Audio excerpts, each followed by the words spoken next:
Meeting to order. First item is the Pledge of Allegiance.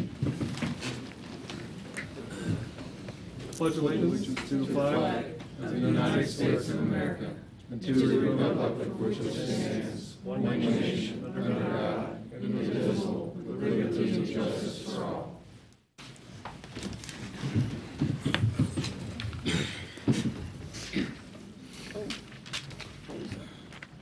Okay, next item is public comments.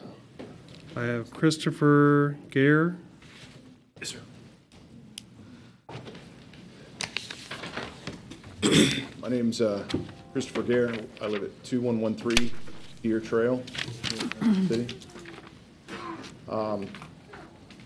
Like you had said, sir, if somebody has already made some of the comments that I was going to make this That's evening, okay. to skip over some of that. It's a new meeting. In addition to my 18 years in military service, I had 10 years in the mortgage industry. I ran a mortgage company in San Diego, California. So I got a little bit of experience in the real estate part of the market. The special assessments taxes was something I knew when I bought my house. My realtor explained it to me. I read through the paperwork. I made sure that I understood what was going on. What I didn't understand was what some of that stuff included.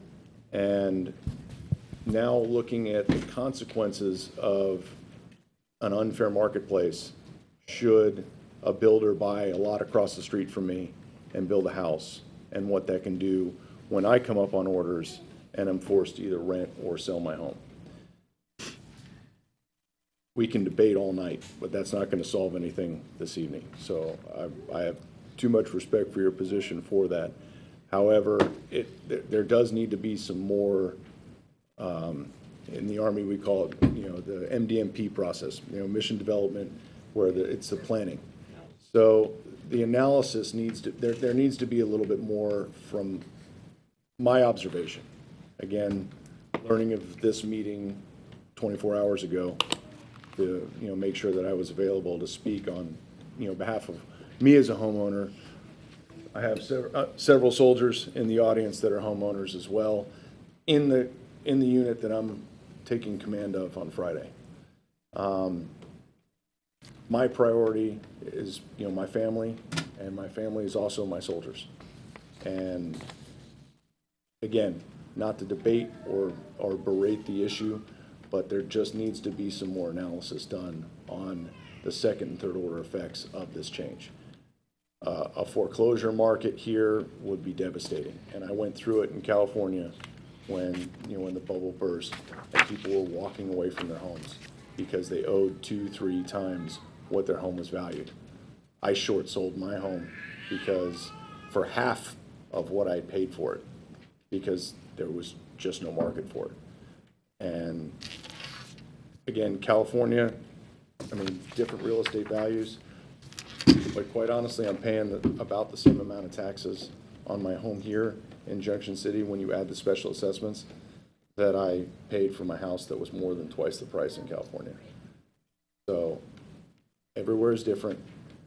Not everybody fits in the same square peg, square hole. But please, I'm pleading with you and your guys' judgment to do the right thing and do some more analysis before we pull the trigger on this decision. Thank you for your time. I appreciate it. Thank you for your comments. Jimmy Parker. Good evening. Thank you for allowing me to speak. I'm speaking on behalf of my husband as well because he's not here at the moment. We moved here with the Army in 2005, and when we were in Okinawa, Japan, the only words that we got from people were, "Don't live in Junction City," and we were trying to figure out what to do. We were told housing wasn't available on post. They said, "Don't live in Junction." We ended up getting quarters on post, and for 7 years we lived on post and basically called Junction our home. My son graduated from high school here, and my husband 3 years ago retired at Fort Leavenworth. And in the interest of launching our kids, we left them here, and we felt it was a good place to leave them. And we tried to retire at Fort Leavenworth. It didn't work for us. It wasn't home. So we came back here. We purchased a home.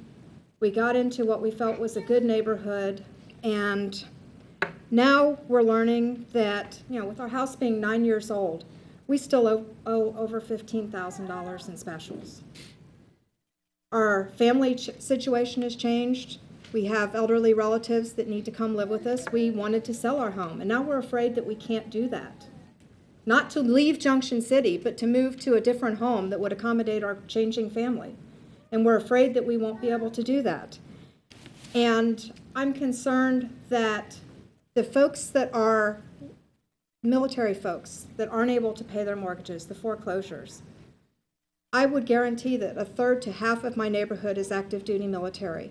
And when those folks leave and those homes sit empty, they are not as well maintained as the realtors do, as homeowners do. Those homes don't look as nice. The yards look bad. What does that do to our ability to sell our home? Again, it hurts. And with that said, it's bad for the military. It's bad for Junction City to leave this. These folks are incurring debt. They're soldiers that can least afford that debt. And when they go to another duty station, they spread the word. Don't live in Junction City. I don't want that for my town. We've adopted this place. In 3 years, this is our home. I don't want people to say that about my home. I care about where I live. I care about this community. And I don't want what is of value to us to be lost to something that wasn't as well thought out as it could be. So I encourage you, just like Captain said, take some more time. Think this through and look at all of the ramifications before you make final decisions. This is important to everybody in this room. Thank you. Thank you for your comments. Hector Figueroa? Excuse me, but I was the second person to sign on that sheet. That's the sign-in sheet for the city. Back row, so you see it? Second line. Okay. Are you going to call my name? Do you after Mr. Figueroa? Okay. Thank you, sir. Yep. Hector Figueroa? He Going once, going twice. He left. All right, Mr. Krebs, you're up. Thank you, sir. I appreciate it. I had an opportunity to find out about this on Thursday. I took it upon myself to walk around the neighborhood and talk to these families. The actions the city council has taken have gone viral on every Facebook page in this town. What I cannot find, and please stand up if you're here, I can't find one family member that lives in a neighborhood that has one of these land lots sitting right beside them that knew this action was taking place. Raise your hand if you knew. No one knew. What this group is asking this commission to do, or whoever the powers to be, you know who they are, you're a very smart man, you can figure this out, to stop what you're doing. Do not accept the 4 offers. Put them on the table. Just everyone stand back. Do not continue this action that will give unfair market to someone coming into our community and potentially put these families into foreclosure. None of you will say that word. I haven't heard one city commissioner say there's a possibility that their house can go into foreclosure. Take the next week, the next 2 weeks, go to these neighborhoods, grab any one of these families, and walk across to one of these vacant lots and stand there and guarantee that family in 6 months, the same house with the same floor plan will not be sold by a builder at the same price for $200 less a month in special taxes. Who wants to guarantee that? Can any of you guarantee that won't happen? Because that's what these people are asking. They believe it will happen. They're staring out their window at 6, 7, 8 of these lots. What your hope is that 9 builders or 90 builders will buy all these lots and start building homes tomorrow. That's the hope, right? The problem is these families cannot compete. You have created an unfair marketplace. Some of these families will go into foreclosure. All they're asking is empathy, which I don't see. I don't see it on your face. I don't see it in the language. Show empathy. Stop what we're doing. Everyone back up. Reconsider it. Talk to these families. make them part of the process. They were not part of the process. Anyone here disagree? Respectfully, thank you very much. Thank you. Thank you. Chris Ritchie. Chris Ritchie. He left. Aaron Dunn.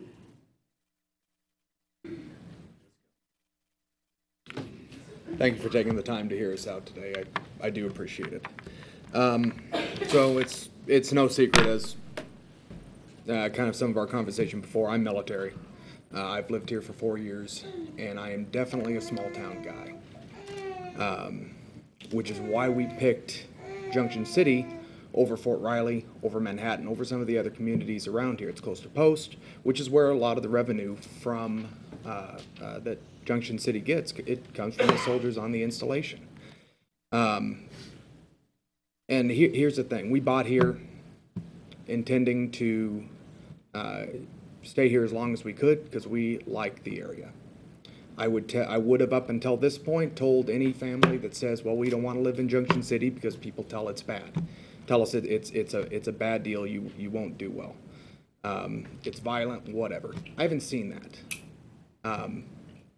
This has been a great place to live. But the problem is that when PCS orders come, we can't sit on the houses that we purchase. We have to sell. A lot of military families are living paycheck to paycheck. We don't have the option to hang on to these things indefinitely like a lot of developers would. And so by selling these lots without the special assessments, what that does is it puts me about $40,000. If you just do the special taxes, it's $20,000 roughly. I'm just using raw numbers here, very broad numbers. But with the price that I bought my land for, it puts me roughly $40,000 less competitive than any house that goes up. And my fear is I've got a family of 6. I've got to support them some way, somehow. We're single income. We do not have the ability to hold on to this house. I have to sell. And Uncle Sam tells me when to move. So unfortunately, I don't have the ability to wait for the market to get better, because we know that the market right now in Junction City is a little stagnant. I got it. All right, that's a risk that we accepted when we got here.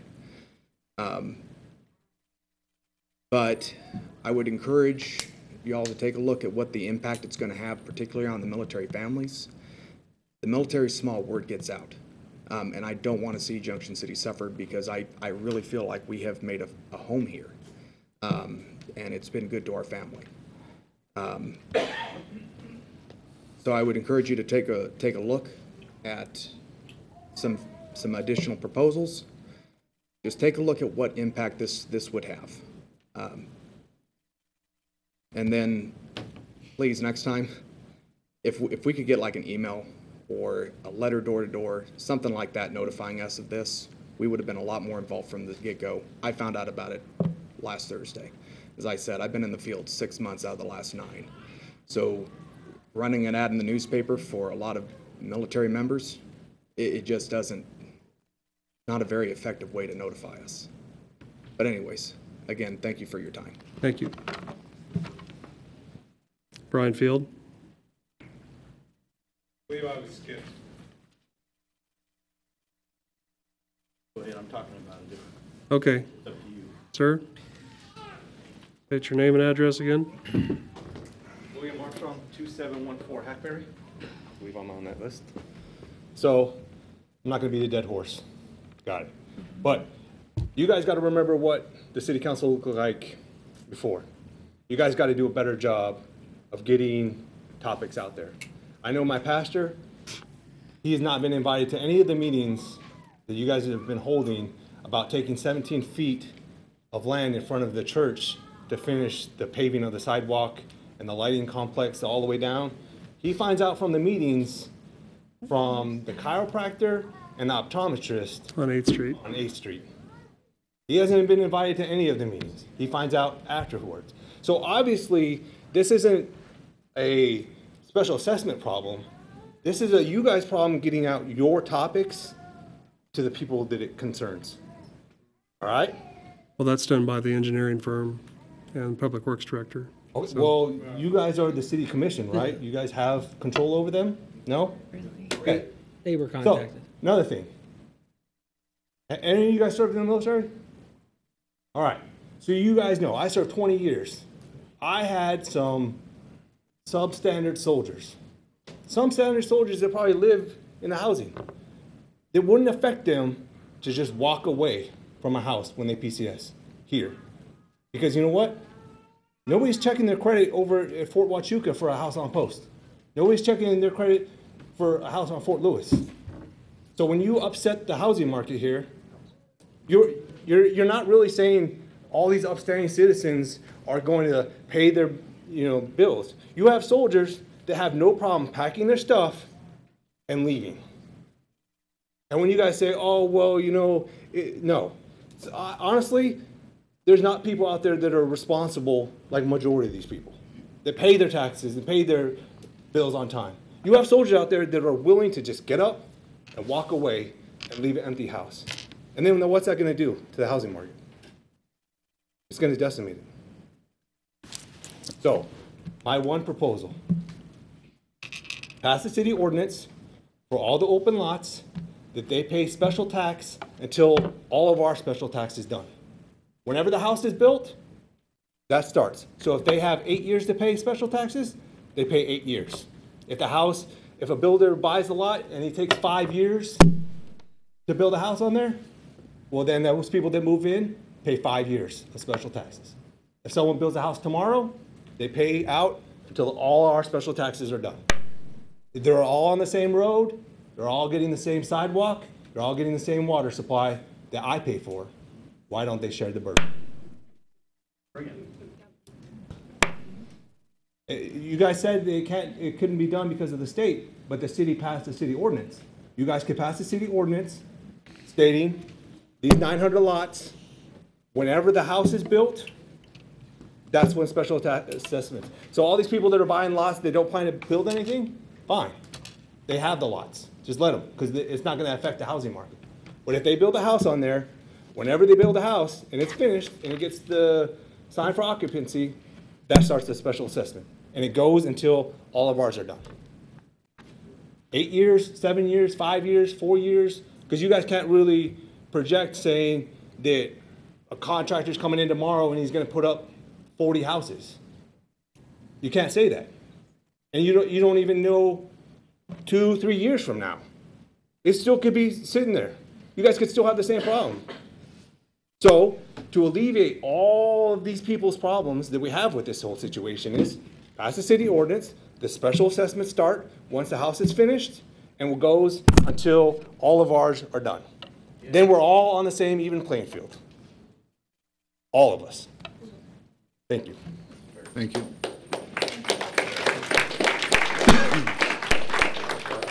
Brian Field.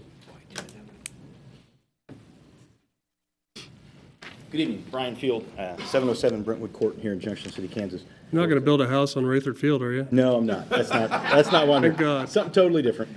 I also had some dental work done, so if I whistle at you, excuse me, it's happened a couple times today, so broke a tooth and getting that worked on. I'm here tonight just to talk a little bit about Rayford Field. It's item 4G on your agenda under new business. Just quickly, I think we all know over the last several years we've had a lot of challenges with Rayford Field. It's a great facility, but very difficult to keep up with. A field like that, a stadium like that, a facility like that, takes an awful lot of resources, a lot of maintenance. And I know that the city has done the best with what they have, and this is no reflection on the city or the city staff or anybody that's maintained that field, because I know they've put in a lot of time, a lot of resources. And with that said, though, I think some of the challenges that we found over the last several years mostly pertains to weather and that field's ability to handle rain. Though we didn't have a lot of rain this summer, it came at some bad times. One example, just to give you a little bit of food for thought as to why I'm here. We had a Babe Ruth regional tournament here this year. It's the third year we've hosted that in a row. It's It's a multi-state regional, teams come from several states in the region.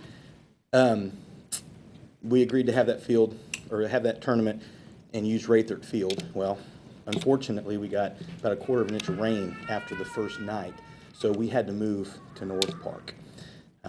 City staff did a great job doing everything they could to get North Park very playable, but as we know, it's not the same facility as Raythert.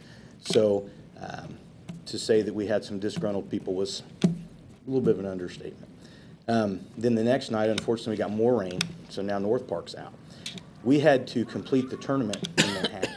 We had to rent fields in a neighboring town to be able to finish the tournament, which none of us want to see that happen. We understand things like that do occur, but that goes to show you some of the challenges that we have with our fields here in town. Just to kind of continue with that a little bit, as I talked about, I think everybody's done what they can to try and maintain the fields to the level that they need to be maintained at. But when you look at some of the tournaments we participated in that have artificial turf, for instance, we played in a state tournament in Garden City, 4-day tournament. During the night, it rained. 3 of the 4 nights, we got over 3 inches of rain, never lost a ball game, not one. And we have the potential to continue to host some of these kind of tournaments here in town. But I think one of the challenges is that when you look at some of the other facilities that these tournaments have to choose from, some other cities that are trying to get some of these tournaments, at times I think they have an upper hand. If you look at some of the neighboring towns, some of the cities our size or even somewhat smaller or bigger in the facilities they have, Manhattan's turfed 4 fields, they're getting ready to turf 2 more. Salina's turfed, they're looking to turf 6 to 8 fields in the next couple of years, and so that puts us at a little bit of a disadvantage. Like I said, and this kind of goes with what everybody's talking about tonight, taxes, that is a concern. But we also have a quality of life issue as far as bringing people into our community and the perception of what they have when they come. And I think in a lot of ways, we need to keep up our commitment when we agree to some of these tournaments because we have a real jewel there, like I said. But when you look at what the standard has become as far as fields, athletic fields in general, when you look at, obviously, the professional fields, yes, natural turf in most sports is the preferable and more aesthetic, or better aesthetic field that people would maybe prefer. But I think when you look at what the professional teams or the private entities have, they have a lot of times more of an unlimited resource and the ability to increase ticket sales or whatever they need to do to maintain those fields. Most of your municipalities, your school districts, your colleges are going to turf because they found, and you can research this, that there's less maintenance involved, better playability, less liability issues because turf is more standard, more consistent. So there is more of an upfront cost. But I think they've found over time reduced cost in labor, reduced cost in overtime, trying to get fields playable, continual maintenance to try and keep the facilities to the level that they should be kept at. So that's a big factor to think of. But what we're asking, we've got a group, we've been working on this for a while, and what kind of forced our hand a little bit sooner was the fact that you put out the bid to do some improvements to the field, because we all know definitely some improvements need to be made. Whether that's natural, whether it's artificial turf, whatever that may be. What we'd like to ask is if you could postpone your acceptance of the bid tonight and give us another 2 weeks to be able to get some of the entities together so we can come up with a collaborative look. If you talk to some of the people utilizing the facility, some of the teams from out of town, they're starting to realize that the playability of the field, some of the safety issues with the lip and whatnot. If you look at the shale itself and the degradation of the shale on the field, in the areas that we have, anybody that's been around the field knows that second base, shortstop areas where we have the most challenges as far as water collection. The amount of field dry that has been put, which is obviously a substance you can put down to help dry up the water, it's basically taken over the shale. So some of the material that's there, when you walk out in those 2 areas, even when the field's dry, you're sinking down a ½ an inch to an inch, and that's just not acceptable. I think your time's about up, Okay. Mr. Fields. Okay, so I'll get to my point. We'd like to ask you, because we want to get some of these people together so we can come up with a collaborative effort, come up with a collaborative plan and get some input, a collaborative input on what we might be able to do with Raythert Field and get these entities together. So we'd like to ask that you postpone that 2 weeks and not accept the bid tonight. Thank you. Go ahead and close the public comments. We all genuinely appreciate everyone coming out tonight, and your comments are heartfelt, and we appreciate that a lot.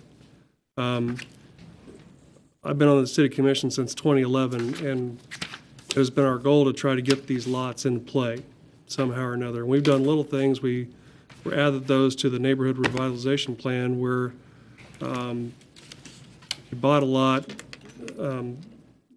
There are special assessments there as well, but you also had a tiered decrease in your property taxes over 5 years. We tried some little things here and there to try to get more building to happen, and we've had people on us from day one to get those lots moving, to get more property tax going in. And the thought process behind doing some of these things we've talked about lately, it wasn't to punish anyone or anything like that. Our thought is that if we can get a lot sold, get a structure built, we're going to have property tax coming in. And somebody's living here in town, we're going to have to generate sales tax. So a lot sitting out there for 100 years isn't going to generate anything, and we're going to have to keep taking care of it or whatever. So we don't do these things out of malice or anything like that. We did talk to real estate professionals about what to do, and this was an item that we kind of worked up to. So we'll talk about it more later. I just want to kind of give you a little heads up, a little break in the action. We're not going to talk right now. We're going to go ahead and get our regular meeting done, okay? Sure. One other thing a lot of y'all mentioned tonight was this was the first time you'd ever heard about any of the meetings or anything. So I know that the information, just some outlets, so that way you can also know where to find the information. It's been on JC Now. It's been on in our newspaper. It does get put out sometimes on Facebook. But I would encourage you that anytime that you have a question about it, please reach out to the city. We have a city webpage. If you just do a Google search for Junction City homepage, go there. There's a link on the left side that's called Commission Agenda. The agenda, all that information is there. It shows all of our agendas, our packets, and so. But if you ever have any doubt about anything, please reach out and ask us as well, because we have been putting it out for. I've been on board since 15, and we've talked about the land bank a lot since 15. Thank you, Vice Mayor. Let's move on to the consent agenda. Were there any questions? Make a motion to approve the consent agenda. Second. It's been moved and seconded. Is there any further discussion or comment? All in favor of the motion respond by saying aye. Aye. All opposed, same sign. Motion carries 5-0. Next item, new business presentation and consideration of the 2017 audit. Ms. Miller? Sean's here, and he's going to give a presentation regarding the audit. Great. Good evening, everyone. As Lindsay said, my name is Sean Gordon. I'm with Meishauser & Company. We performed the 2017 audit of the city, so I'll go through the audited financial statements that you have in front of you, kind of section by section, and point out the highlights. And then I'll take any questions you have at the end of the presentation. So starting with pages 1 through 3, this is the auditor's report. Here we discuss quite a few things, including the responsibilities of management for the financial statements, the auditor's responsibility for the financial statements, and then the standards that we use to audit the city for 2017. Most importantly, the opinion paragraph is at the top of page 2. For 2017, we issued a qualified opinion for the city. Now, this is the second level of opinions that we can give. And that's just because of the Spirit of 76 entity that is not audited, but it is included in the city's financial statements.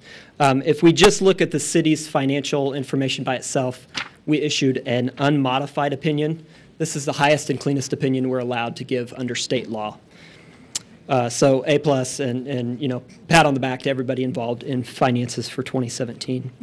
Flipping forward, kind of the next section is pages 4 through 11. This is management's discussion and analysis. This is kind of a summary discussion of all the financial highlights for the city for 2017. There's also some analysis and comparisons to the previous audit period as well. Flipping forward, pages 12 through 13, these are the main financial statements of the city. For those of you who are business owners, this is the most comparable to a business's financial statements. As you can see at the bottom of page 13, the bottom line increased. So again, a good job of financial management for the city for 2017. Kind of the next section forward, big section forward, is 27 through 55. These are the notes to the financial statements. A lot of information is discussed here, including the city's accounting policies, long-term debt information, the city's CAPERS retirement plan, among other items as well. The kind of next big section forward is pages 78 through 100. This is the statistical section. This section of the audit report contains 10-year trends on the city's activities, utilities performances, tax rates, and outstanding debt.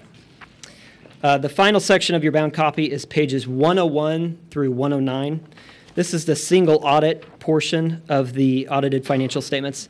Anytime an entity spends $750,000 or more of federal grant money, it's required to undergo a special audit called a single audit. For 2017, we audited the water plant project and the water plant grant. Here we've issued an unmodified opinion as well, which again speaks to the good financial management of the grant and the project. On page 104, there is one audit recommendation, and then you should have a separate piece of paper that has a few recommendations on it as well. So those are our audit recommendations, 7 total, and we will check up on those audit recommendations if and when we do the audit for 2018 for the city. So that's all I had. If you have any questions, please let me know. I would like to comment, Jim Sean here, but we get a lot of questions about this all the time. Page 91 and 92, of course, this is data that he got from Jeff White and Jim Pritchard with Columbia. Yeah. There's always questions about our debt and how and the ratios and stuff like that. And we always read that we have more, we're above the state, we're violating the state law, we're not. In fact, you know, because the law is, you know, we are under a special percentage until 2021, I believe. We're already underneath the Yes, 30% correct. now. So you hear that we have more debt than we're violation of state statute. First of all, we're under the 32% we're allowed to be, but we're under the 30 also. And that's identified on page 92. And as I mentioned before, not that I want to borrow any more money, but having the ability to borrow money in case of a disaster is a tool that every city manager, every city commission wants to have. I've been through a disaster once in my career, and so not that you want one, you're going to plan for it, but if it happens here, you have the ability to move through it. Any questions?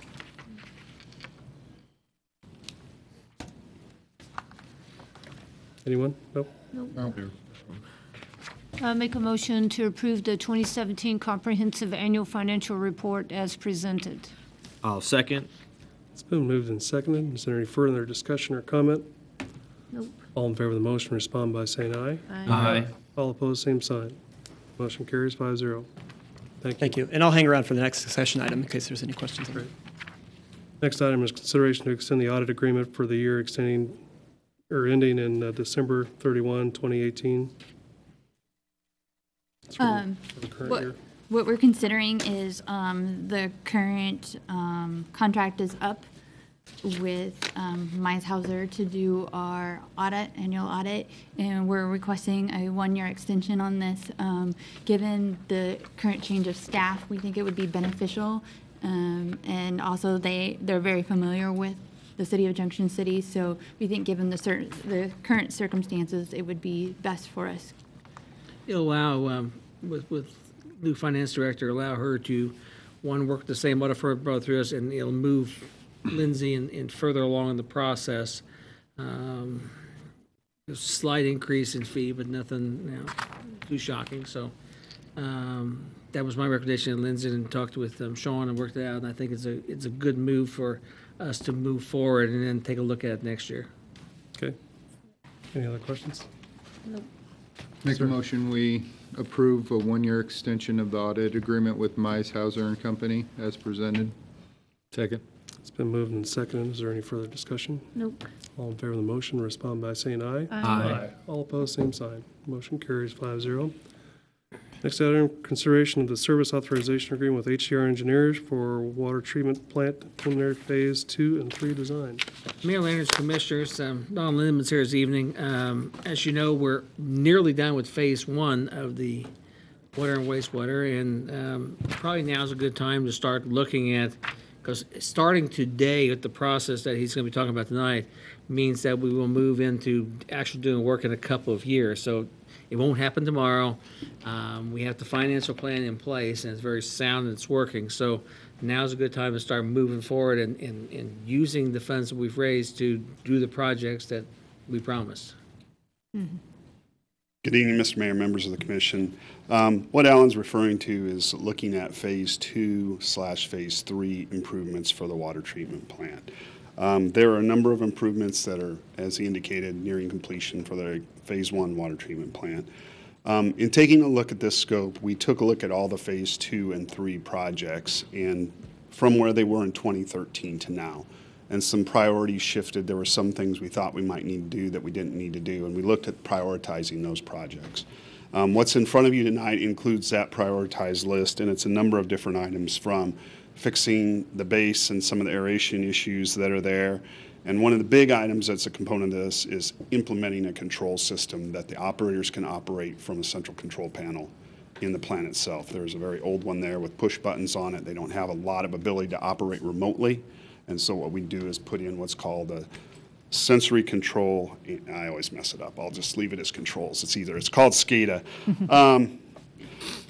And so as part of that, then we'll also be working on the control system. We're replacing some controls that need to be updated to enable to integrate into that control system, as well as painting some of the piping that was in there and replacing the elevator and the controls in that so that we can have a sustainable elevator to be able to work with chemical deliveries and other things within the plant.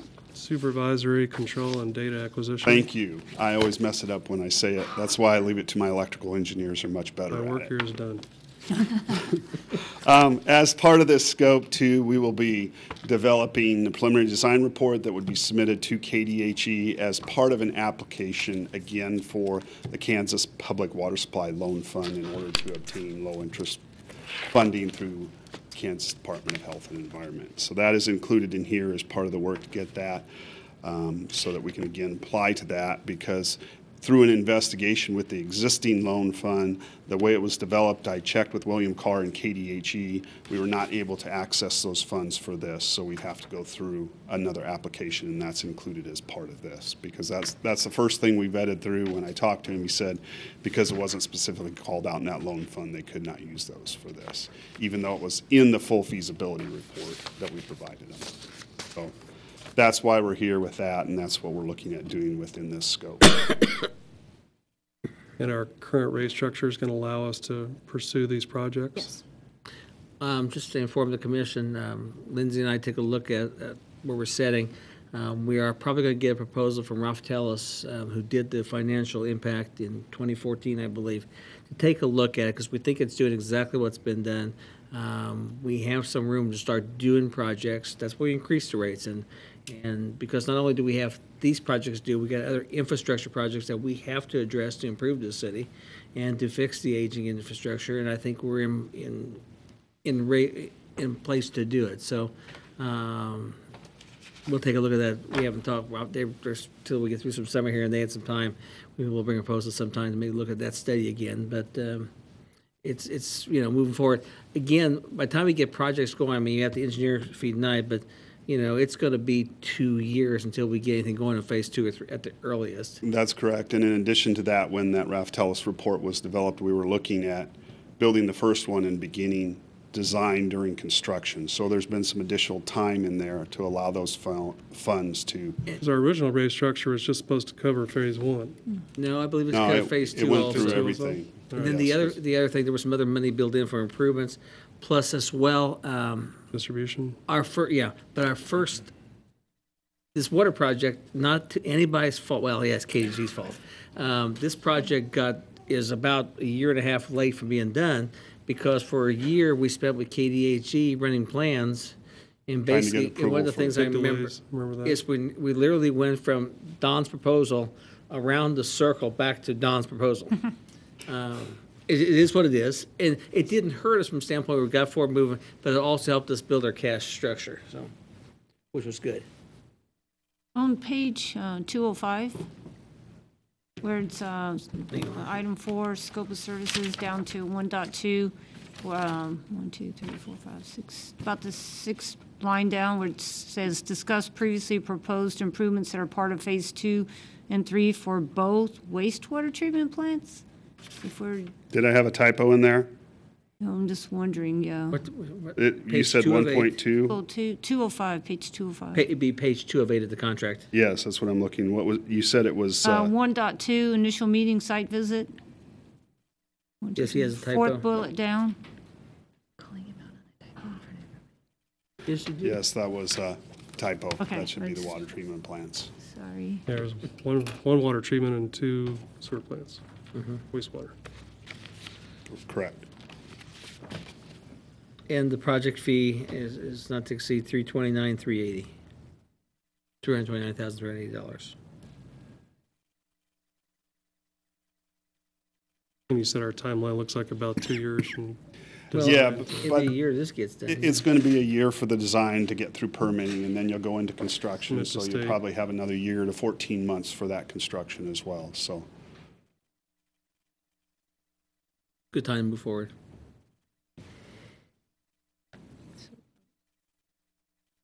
Any further questions? Is there a motion? I'll make a motion to authorize agreement with HDR Engineers for water treatment plant preliminary phase 2 and 3 design. Not to exceed. Is there a second? Second. Thank you. It's been moved and seconded. Is there any further discussion or comment? All in favor of the motion respond by saying aye. Aye. All opposed, same sign. Motion carries 5-0. Thank you. Thank you. Next item, consideration of the service authorization agreement with HDR Engineers for the wastewater treatment plant preliminary phase 2 and 3 design. Same thing, just Different two different plants. plants, yeah. There is a bit of a difference between this one with the water treatment plant. In this, we are looking at, kind of re-looking at the feasibility study that was done. At that time, back in 2013, when we did the first feasibility study, there were discharge limits that were being considered by the Kansas Department of Health and Environment for the wastewater treatment plants. That study was based on that. We've come forward now. We've got improvements in. We see some things that are going on at plant. We already did some phase 2 improvements that are under construction at the wastewater plants. So now we're taking a look at it. Really gets to the discharge and the nutrient treatment within the 2 wastewater plants. So as part of this study, we're going to go back and review the recommendations that we had in there in light of the improvements that have been made by pulling forward the phase 2, and in light of the new discharge limits that are being considered by KDHE. Originally, they were looking at 8 nitrogen, 2 ammonia. Now they're considering 10 nitrogen and 1 ammonia. And that tends to have some impacts then taking a look at the treatment processes. So as part of this, we're going to go back and look at the treatment process and make sure that we're optimizing those for these new discharge limits, because you might be able to do some less complicated processes that make the plant to be able to operate easier. And there's been some improvements as well. The other thing we take a look at is also the plant flows, that there's been plant changes. There's been some opportunity potentially for some more industrial flow and some other things coming into the southwest plant. So we want to make sure we evaluate those and look at what those flows might impact, and then take a look at the treatment technology enhancements that have occurred over the last 5 years and how they relate to these new discharge limits. So that's what this study will do, and then identify the best course of action going forward when we brief something like the water treatment plant scope and fee to go into design.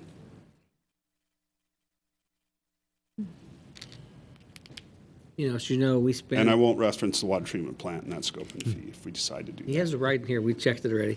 On the wastewater treatment plant, as you know, we had substantial change orders, and as we know, it's because when they got into it, we need to do this, which was actually part of phase 2, and a little bit where Don they tugged on the string and the whole sweater unraveled, but we've also moved forward. So when we had those change orders, I wasn't that excited about them because we actually were moving towards the total goal anyhow, just a little faster. But the good part about it is the bids we had on the first time and were very good bids, so we could stay within budget, yet get more work done. and moved way ahead, and I think that's going to show Yeah, and right that was here. very fortunate because we took that bid. It's still within the budget that we had originally, so we're getting more work done for the same amount. So that was very beneficial. Any And more this questions is for Mr. this is a- Lindeman? It is a fee not to exceed $65,280.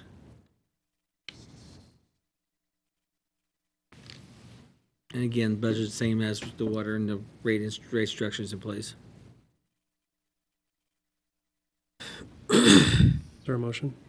Move to approve the service authorization with HDR Engineers for the wastewater treatment plant preliminary Phase 2 and 3 design. I'll second it. It's been moved and seconded. Any further discussion or comment? All in favor of the motion, respond by saying aye. Aye. All opposed, same sign. Thank you very Motion carries much. 5-0. Thank you, Don.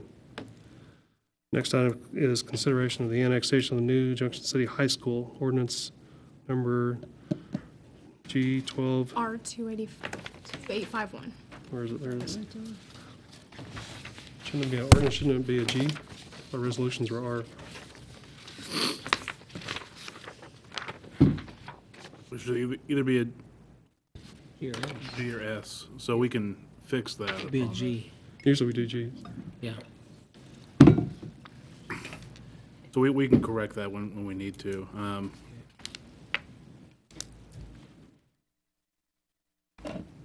What we have here is it's already been before the MPC, Metropolitan Planning Commission, regarding its recommendation to annex the school as well as when it comes in designated as RM. At the same time, have a special use permit since currently our zoning doesn't allow for a school, so basically allow a special use permit on that. I also asked Troy Livingston if he wanted to be here in case he had any further comments on it. And just so you know, I have checked into the status of it. The taking has already occurred by USD 475. The only issue may be value, but that's between them. It doesn't affect the actual ownership of the land. And this is a petition annexation. In other words, they're asking us, as a city, to be annexed into the city, which the By rules- consent. By consent, yeah. It takes away a lot of the requirements that would be for other annexations. And this is the whole 160 acres, be the southwest quarter of that section. Plus K-18. In the K-18 right-of-way. It does not include Munson Road right-of-way. Correct. We will leave that off the plat. Yeah. Dedicate more property on that side for improvements that may need to be made to Munson Road by the county standard. So it's basically, if you stand at the corner of Munson Road and Highway 18, it's a half mile east, half mile north, and then that 160 acres in there. We will have one piece of property that's going to be now landlocked by the city that is outside the city limits, and maybe some of the city commission wants to address it sometime. Make more contiguous boundaries. And this is done to extend emergency services and all that to the high Well, school. they'll be in the city, which of course means that our police will have authority out there, our fire service will be there, of course EMS will do for the county anyhow. It allows us to, I mean, the school should be part of the city. I think there's no doubt about that. The high school, it's good that it's in there. And of course, they'll be able to attach onto our water and our wastewater at the same time, which is two big reasons they need it as well, because there really be another source for water and wastewater, none as well, because I don't think they want to hire HDR to build a new sewer plant for them. So, you know, it's a good thing. It's a thing we have to do. As far as the road itself, Highway 18, and we'll talk more about this at future meetings. It looks like we've been successful in obtaining funding, working with the school district for a roundabout at Carnes, what's going to be known as Carnes Road. You know, the issues on Munson Road, I mean, that's going to be a discussion that has to continue. That Munson Road, however, is not in the city limits, so we'll have to work on what all's going to happen there. But at this point in time, you know, it's where we need to be and move forward with the projects. We also need this city to be in the land because by annexing the land and K-18 Road, we're able to, on behalf of the school district, to work with them on obtaining state funding to build some road improvements. We all win.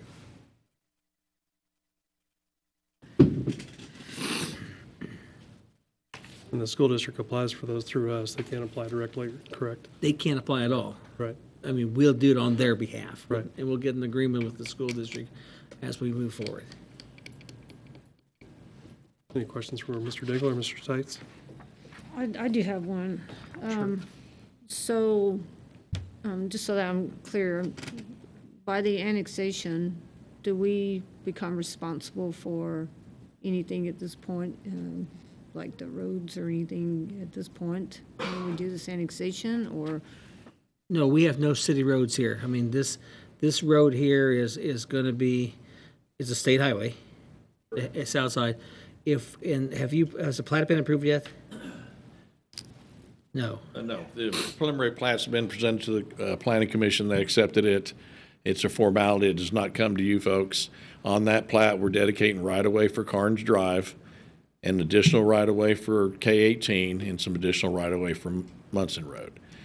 Once under your current regulations, the developer, which will be the school district, is responsible for building a road 31 foot wide, putting in a water line 8 inches in diameter.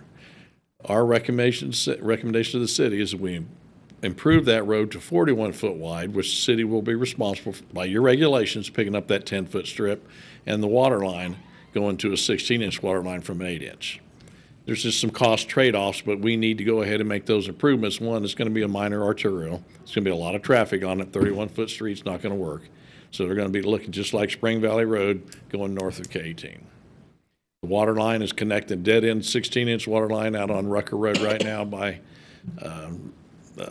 Middle school? No, the subdivision on the north. Oh, Sutterwood, Sutter House? Yes. Olivia Farms. Olivia Farms, and running it back to K-18 where we have a 16-inch water line that we need to loop. And this is a fairly common procedure. In other words, if you require a 6-inch, but we believe that from the development of the city, improvement of services like looping of water line, that you need a 12-inch, that the city pays for the incremental difference, because it would not be fair to say, you know, the school just needs a 6-inch or 8-inch, whatever the number might be, or it's 31-foot wide street. That's totally fine for them. Right. But if it becomes a city street and needs more use, the additional 10 foot that we would compensate is good for the city, and so then a city cost. So I don't think don't confuse those in here, because someone will say, well, no, you're paying for that. No, you're not. You're paying for the improvements that the engineering and we feel are improvements for other than just a school, as you look down the road a little bit. And that's and you'll never get it done any cheaper too, because Right. You're sharing costs.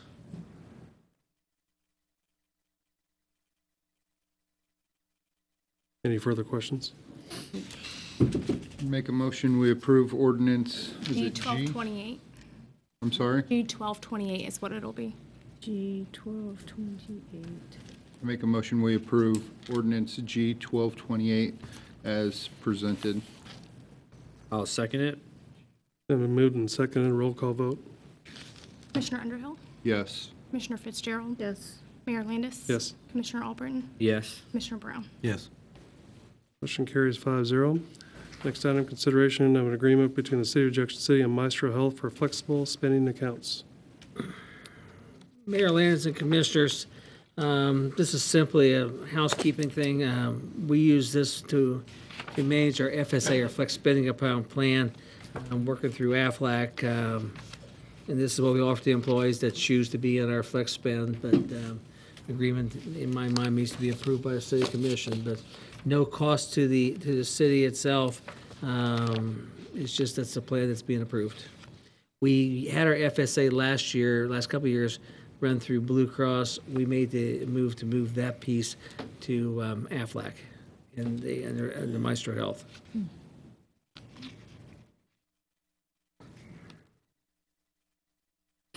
Questions? I'll make a motion to approve the agreement between the City of Junction City and Maestro Health for flexible spending accounts. Second. Been moved and seconded. Is there any further discussion? Nope. All in favor of the motion respond by saying aye. Aye. All opposed, same sign. Motion carries 5-0. Next item is consideration of the award of bid to Game Time Athletics in the amount of $39,500 to complete the full infield renovation at Rathert Stadium. Mr. Lazier. Good evening, Mayor, Commissioners. As you recall, during the budget process earlier this year, we had identified that we felt we needed to do some work at Rayford Stadium. We have a couple of issues with drainage issues and also kind of a lip area that kind of causes a bounce. At that time, it was recommended that we go ahead and try to go ahead and get that done this year so we can have it ready to play in first of the year next year for the high school. So we went through and we followed through and went through the bid process, received 3 bids. 2 of the companies I'm not familiar with. I didn't know who they were. They never contacted me directly at all. The low bidder, Game Time Athletic, is $39,500. And they are the company that basically did the red shell installation back in, I believe, 2004 when we originally built this. And they've done maintenance for us periodically over the years. And so that would be my recommendation if we want to move forward at this time, would be to go with Game Time Athletics. Do you know why that's a pretty substantial difference in the bid from $39,000 all the way up to $104,000? What's... You know, all I can say is, like I mentioned in my memo today, that an out-of-state company, to my knowledge, they never came here and even looked at it. I don't know if they just stuck a number on it. As far as the way as they are, their mobilization costs are going to be huge. I do know that Game Time is a pretty small operation. He's a 1 or 2 man show that has been doing it for years. This, from what I looked at from their website, they are a pretty big company. Mr. Lazier, did we do a $9,000 upgrade earlier this year out there with some dirt that Game Time put in out there? We did, let's see, we did back in 16. We did. We added infill to it. And they did that? And they did that. And a cost of about $9,000? Yeah, I'm going to say 8,000 to 9,000 would be my guess. Well, and they did some training as well as how to maintain it, correct? And we have them come back and assist us every year with our seasonal help as how to maintain it. What has kind of happened is originally, there really was a good grade. And over time, we've just, as the lip on the outfield grows, the short-term kind of patches go in and add more material, kind of knock that lip down. Well, last time we had him work on it, he said, you know, Ed, we're at the point now, we can't do that anymore. We've got to go in there, we've got to cut that lip off. We've got to get that good 1 to 1.5% grade, get that water off the field like we did originally back in 2004. And there will still be annual maintenance on it, but yeah. With the comments made by Mr. Fields earlier, is there any risk to waiting 2 weeks? How time sensitive is this? I don't believe there is because they're actually putting sod down. If we were going to try to put in grass seed to replace what we cut out, I think it'd be more of a concern. But seeing how the bid spec calls for them to lay in sod, I think we'd probably be okay. I had talked to him prior even to this on when he thought he would want to do it, and he was the October time frame when he thought he'd want to do it. He went a little bit cooler to get the sod growing. I know we've kind of done bare minimum maintenance on the field because of monetary restrictions we've had for some time. And I don't know what true costs are to fully maintain a field like that. I have no idea. I don't know if you do or...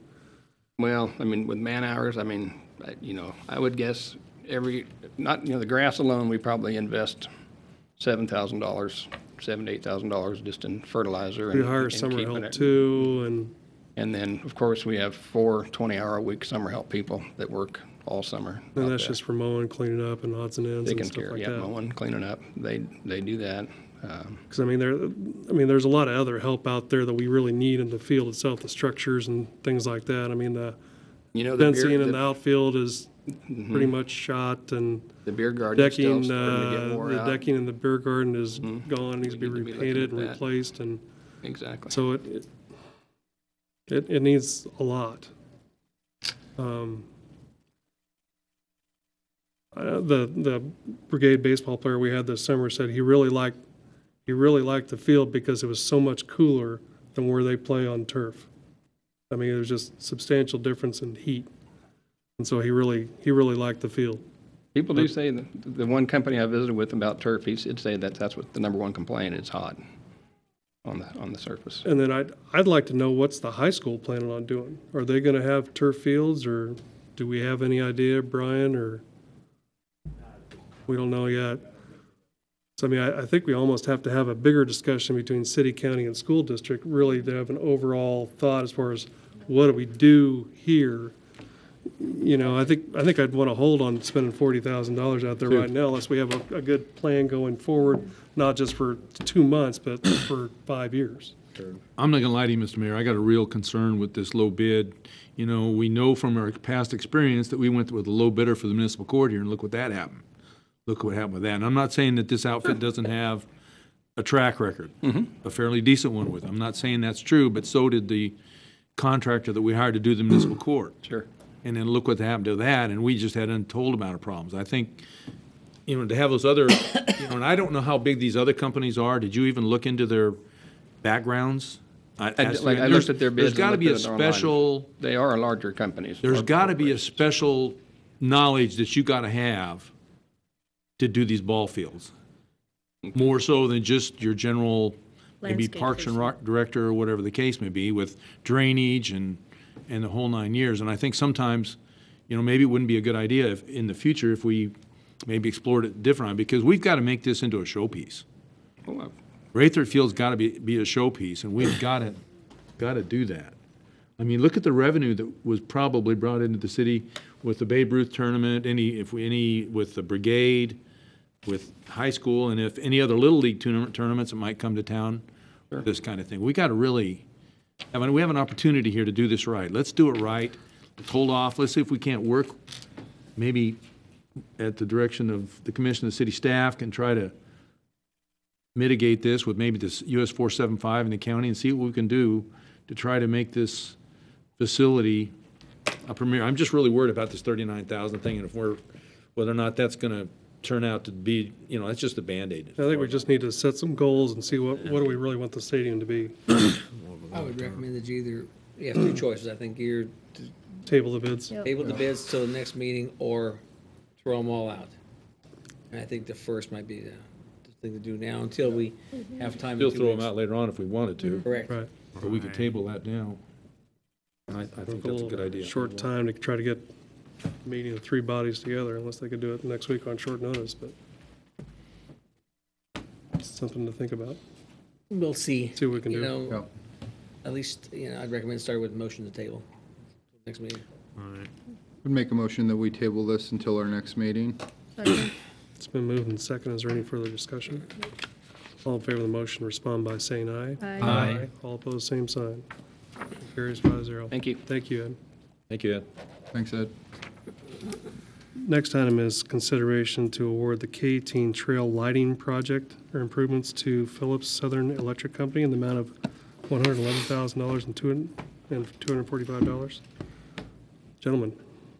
Mr. Mayor, Commissioners, we're asking consideration and approval of award a bid for the K-18 trail lighting improvements at K-18 Highway and Spring Valley Road. As you know, as part of the US 77 project by KDOT, they have installed a new bridge and a diamond interchange for the K-18 project, and as part of that project, they constructed a new 10-foot wide walking trail.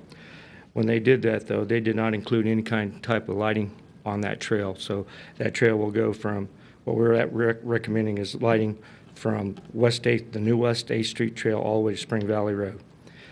Call Valley developed the preliminary plans, construction estimates, and material quantities for the project. We put it out for bid in the Daily Union and the website, and direct solicited some companies. The city received 3 qualified bids on August the 14th. The 3 bidders were Phillips Southern Electric Company, Incorporated out of Wichita, Kansas, and their bid was $111,245. Heineken Electric Company out of Salina for $159,400, and LNS Electric LLC from Salina, Kansas for $164,671. Call Valley's engineering estimate for the project was $106,000, and the low bid was Phillips Southern Electric with a bid of $111,245. The low bid is $5,245 higher than the engineer's estimate, but that's due to the price of the construction work. Funding for this project can be taken out of the federal exchange funds, so we recommend that we accept the bid from Phillips Southern Electric Company from Wichita, Kansas for $111,245. I'd be happy to answer any questions, and I have Chad McCullough from Cod Valley Engineering here to answer any questions you may like. Are these the same lights that we have? Correct. The city's already purchased the lights. This is just for installation. And people are wowed by that whole trail. It looks beautiful. Yeah, it's great.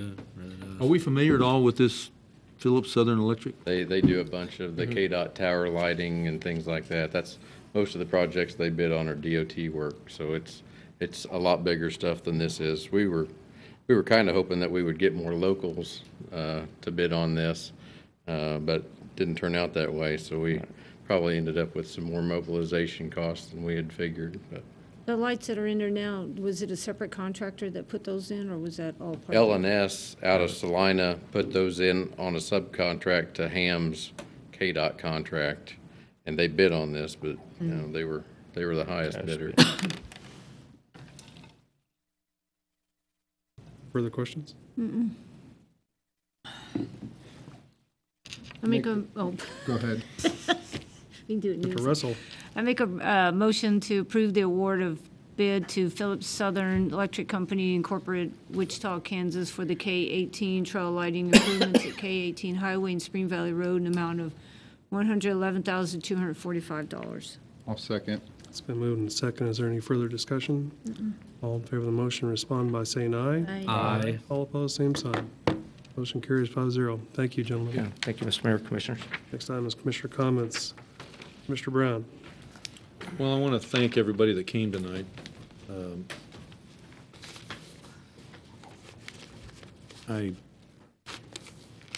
I'm disappointed, I guess, a little bit that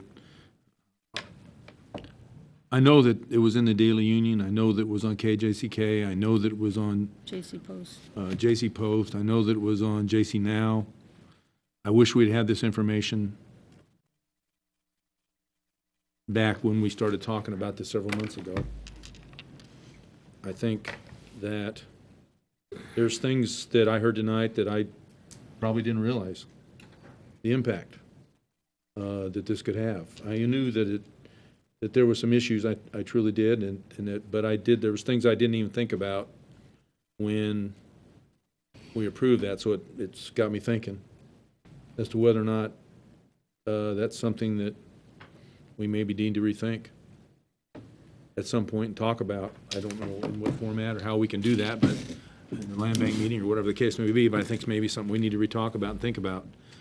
These people have some genuine, I think, true concerns and valid ones that nobody even mentioned about that. We knew there was some, that there was going to be a simple act that wasn't fair, but to the point of it going to some place, and I know this is extreme, you're always getting the worst case scenario here, but the possibility that some of these folks losing their homes or foreclosing because they can't move, or they have to move because of orders or whatever the case may be, and that really puts it kind of in a different light. I think maybe it's something we need to relook at.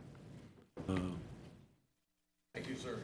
In this next meeting or whatever the case may be, but I definitely heard things tonight that were surprising to me that I hadn't even thought about.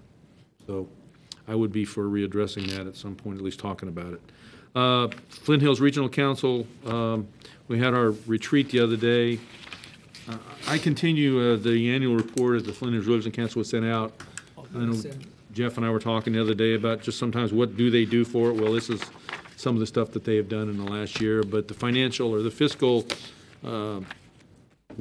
fiscal stance of the group continues to be in jeopardy, I think, as well. When the financials came out the other day, there was only about between $7,000 and $8,000 in the bank, and payroll on a monthly basis over $13,000. And there was only $7,000 to $8,000 in the bank, and there's still that line of credit of $115,000. I think that there's generally concern whether this can be sustained and whether this organization can go on.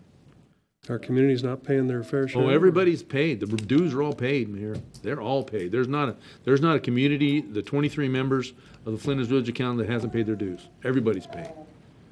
It's just, I think they've got, 4 full-time employees, and payroll is about $13,000 a month.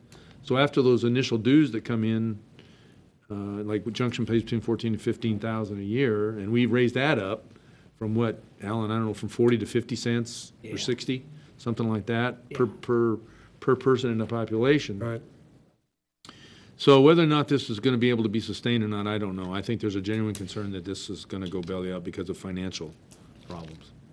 And I just want everybody to be aware of that. And it does, I think, serve a purpose. I mean, just the networking alone that I've been able to take advantage of since I've been involved in this, getting to know these other commissioners and knowing what's going on in their cities and hearing from them and so on and so forth has been wonderful. But again, the financial stability of this organization is still in question. Whether or not it'll survive, I don't know. And so on. So,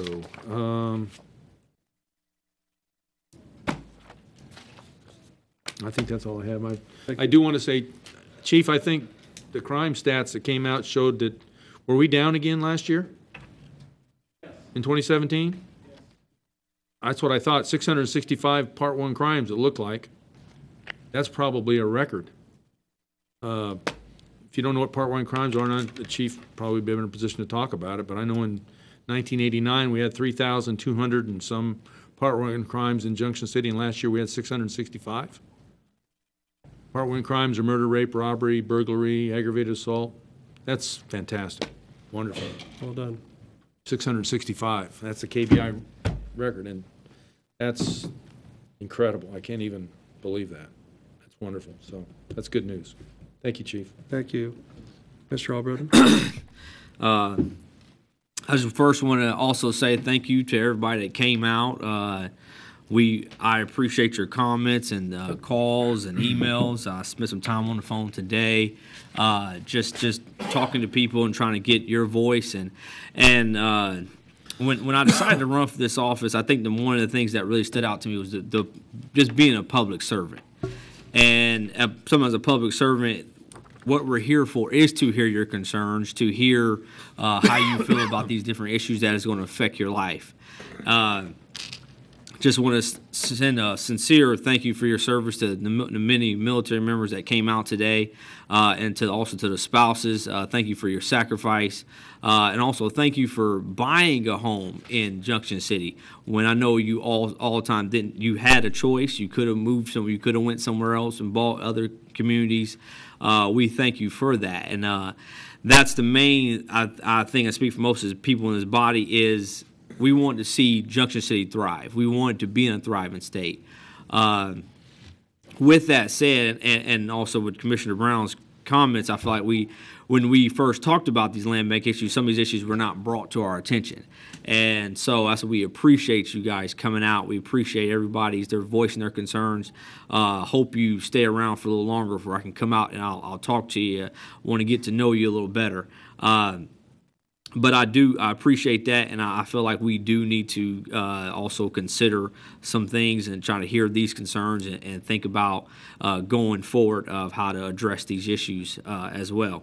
On a different side note, with I sit on the Animal Shelter Committee, and we our meeting this month. We had some discussion about having a mobile. K-State has a mobile unit that will come and do our spays and neutering, so that's just a kind of a side note of some of the things we're talking about. We're also going to, K-State is going to have a presentation at our next meeting to come out just to try to solve some of our issues with our animal control just going forward. But thanks again for the people that came out tonight, and definitely we hear your concerns, and we're not making these decisions out of a malicious attitude.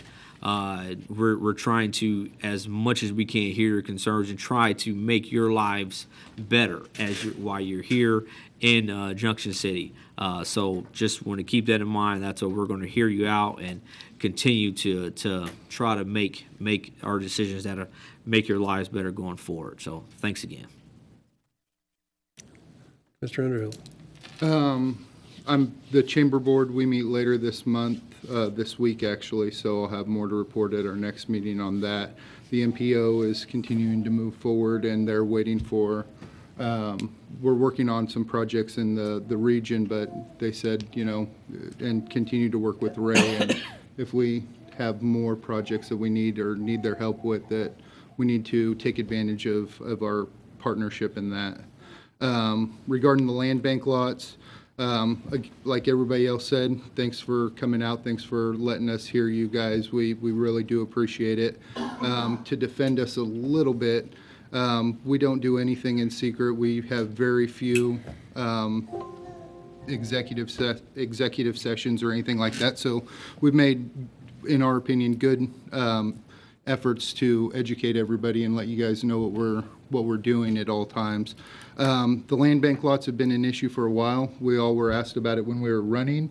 And the land bank board of trustees has done lots of things over the years. They've reduced the price. They've put them in the NRP, which was actually potentially bigger tax breaks than no specials at all. And so this was us doing something. And this was put out 6 months ago that we were doing this. We've not sold any lots yet.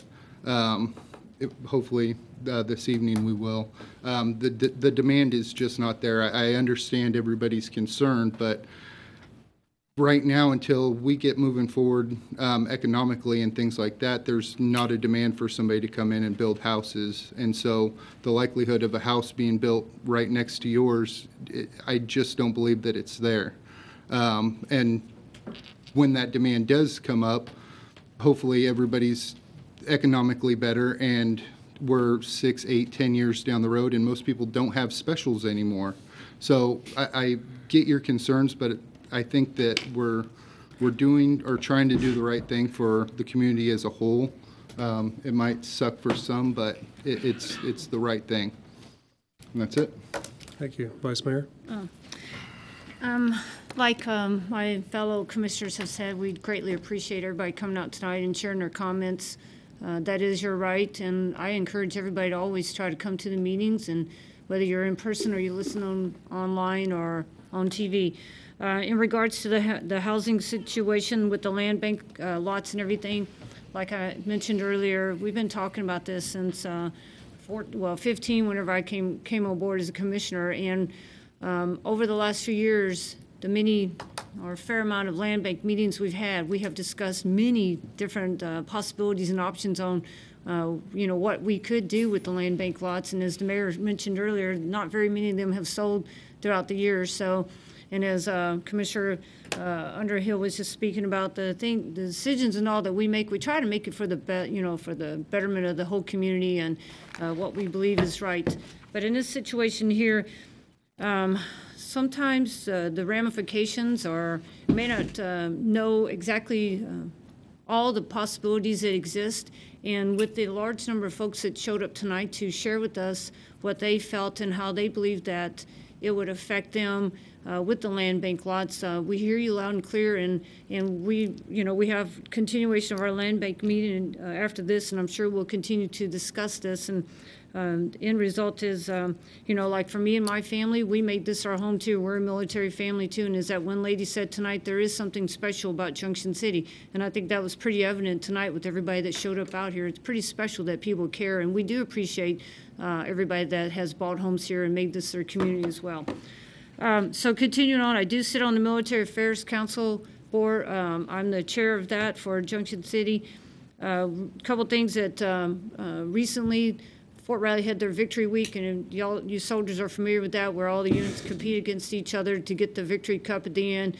The last 2 years, the 97th MP Battalion had won that. This year, 116th Infantry out of 1st Brigade took the cup away from the MP, so that was pretty exciting for them. But the Soldier of the Year and the NCO of the Year were both out of the 97th MP. So also, we had the MRC MAC Combined Luncheon on Fort Riley for the month of August, and General Kolashevsky, the division commander, was the speaker, and he pretty much gave a rundown on the fort, 1ID, and the things that they're all involved in. One of the things that he discussed was that the mission training complex is where all the a lot of the simulated training, live virtual type training goes on. That they have this week a big Army conference there, where they've actually got people from all over the United States and from some foreign countries that came to be a part of that mission training conference this week up on Fort.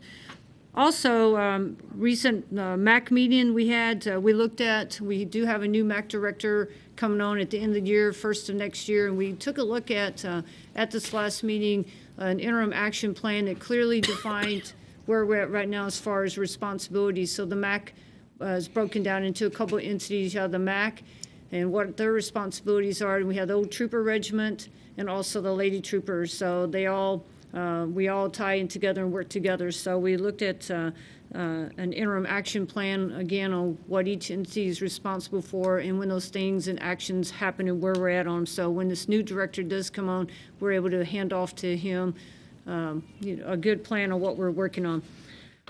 Also, we do MAC breakfasts every month.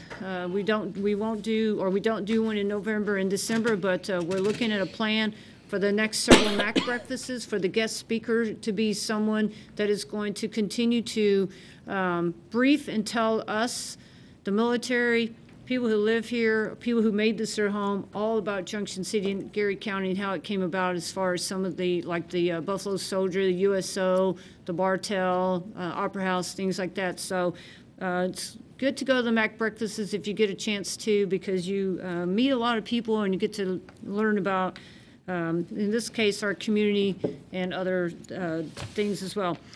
Last thing I'll mention is when we talk about people will say a lot of times there's not much going on in our communities, but in reality there really is a lot going on in our communities.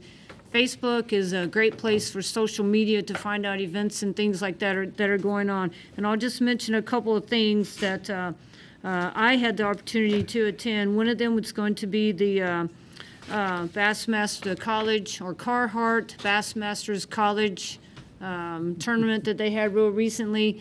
The winner won by 4 ounces, and I'm not a fishing type person, but it was kind of good to see that. But anyways, that was a good thing. We had and just a few other community events in the community where our community came together to help get kids ready to go back to school. So I probably have talked enough, so Mayor, that's all I got tonight. Until the next meeting. We need to get a gong in here or something. I talked fast. Thank you, Vice Mayor. Yes, sir. I'd like to say happy birthday to Commissioner Brown. Oh, my. Birthday. 35 this year, is that right, sir? Yeah. Thank you. Medicare time. I think we should sing happy birthday.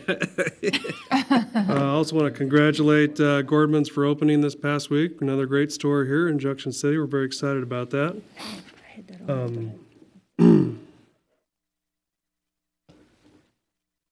I do appreciate people coming out tonight, and we haven't had any meetings in private. We don't go out and knock on everybody's door and give them a sheet of paper, and this is what we're doing this week, and, you know, we kind of hope that, you know, people are going to pay attention through the newspaper and so on for us to do all that stuff. So, you know, we try. We're not hiding anything from anybody.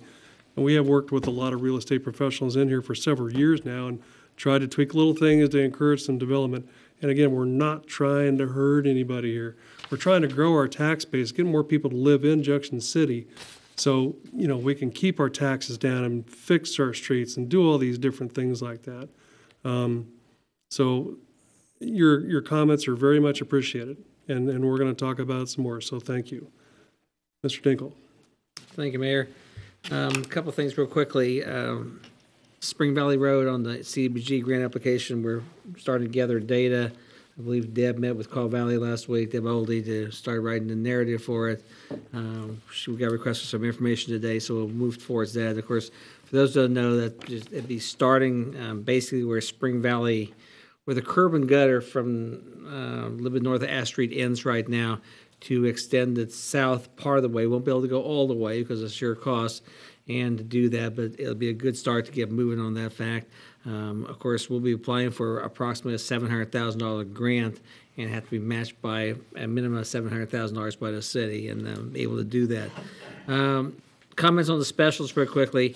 Some of the ideas on re-amortize and spread them out and move them down the road, and it's like great ideas, but sometimes we have, when a land bank lot has sold in the past, I'll explain this, and don't have to cover again the land bank meeting, is when land bank lots sells, since there is no specials on those lots right now, they have to be added by the commission, and they have to be date finite. In other words, we sold some lots to one developer where the special started on January 1 of X.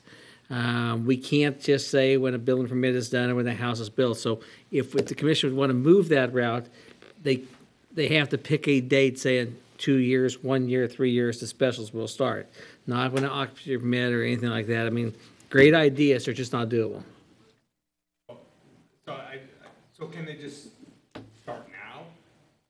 Obviously, no one's gonna, you're not gonna collect anything from it because there's. No, they can only start. The commission cannot put a special on land bank lots. They can put it on when they sell. And even though we got the same people, there's two governed by things. It's just education. I'm gonna make everybody understand. Ideas are great. Sometimes they don't fit laws and legal and financial side and great ideas, but maybe I'm the doomsayer and saying, no, you can't do that because it doesn't follow laws, stuff like that. But still some great ideas. Talk about the financial condition of the city tonight. No, yes, the city is in better financial shape than it was. We still got battles ahead. As we know, the debt's been paid down. I think the city commission is very proud, and I'm proud to be part of it in the last 4 years, that the mill levy for the city taxes have not increased for the last 7 years. In fact, there was a decrease in 2011, I believe. I might be a year off if I'm wrong, because you jumped to 51 mil. We had to bump them in 2011, then we bumped them back down in 2012. Okay, I mean, you're off. But we kept our taxes the same, so when you say the taxes are going up, property taxes, don't look at this governing body because it hasn't been, and we've very proud of it. I think the work the city has done, we've established a good financial condition. I think the audit report tonight shows that we had, $11 more million than we did the year before. We're building the cash in case we do have disasters and reserves. We can start addressing those projects like Phase 2 and Phase 3 of the water and wastewater plans. It's what we do. The city is not, we still got debt to pay yet, don't get me wrong. At the end of next year, we'll have $75 million worth of general obligation debt, roughly $40 million of revenue debt. There's two separate funds, so add this two together, everyone get that, but I treat them a little differently as far as financial addressing them. We have made progress. $75 million debt for a community this side is still a little north of where it needs to be, a lot north of where it needs to be, but it's working down, and everything that we've put in place is working towards that. Again, I think the whole thing is to keep and grow the community. We did extend the wastewater treatment rate to the neighboring cities that would look at just treatment only. That was tough to do because every rate's kind of wrapped together, and we used some stuff in the rough tail study and did some estimates there. Back to work, even though I think I worked last week. I just wasn't in the office last week, so. Got to see three baseball games. That was good. Thank you. Mr. Stites. Earlier this summer, when I started my tenure as city attorney, the council had asked, commissioners asked about the chamber agreement. Last week we received that, and then we reviewed it, sent some ideas back to them, and we also ran into issues. One of the attorneys does have health and medical issues, so another attorney in the firm has stepped up to pinch hit for him in his term. So we are working on it. We do have it going back and forth. Just wanted to let the city commission know we were handling that. Very good. And then last commission meeting also asked me to look at the dangerous dog. My apologies. It's on me. I've been stretched a little thin for the last month here, basically flying solo with some help from the court clerks here. So I haven't got that fully done yet, but I have been looking at the dangerous dog ordinance to revitalize that and make it more effective and more efficient and with some actual implementation to it. Very good. Thank you. Chief Reese. Thank you. Mr. Osborne. Mr. Ibarra. Mr. Peterson, is he out there? Mr. Lazier. Real quick, the folks doing the playground, or excuse me, the tennis courts at Fifth Street have completed that project today. So terrific. Yeah. Super. We're going to give it one more day to cure, and it looks really good. Great. On Thursday. Took a little longer than we wanted, but it turned out to be a good project. Excellent. Very good. Thank you. Thank you. Mr. Gurman? Nothing, sir. Ms. Miller? I do have one thing, that the water department will be closing August 27th and August 31st from 1 to 5 p.m. for some training. We will be open that morning. And then additionally, we're going to go ahead and extend the cutoff date to accommodate the people to the 29th. Just wanted to get out there. And thank you, Dewey, for helping us get that notice out to the public as well. Thank you. Ms. Milton? Nothing. For a motion to adjourn. Make a motion to adjourn. Second. All in favor of the motion, respond by saying aye. Aye. All opposed? Motion carries.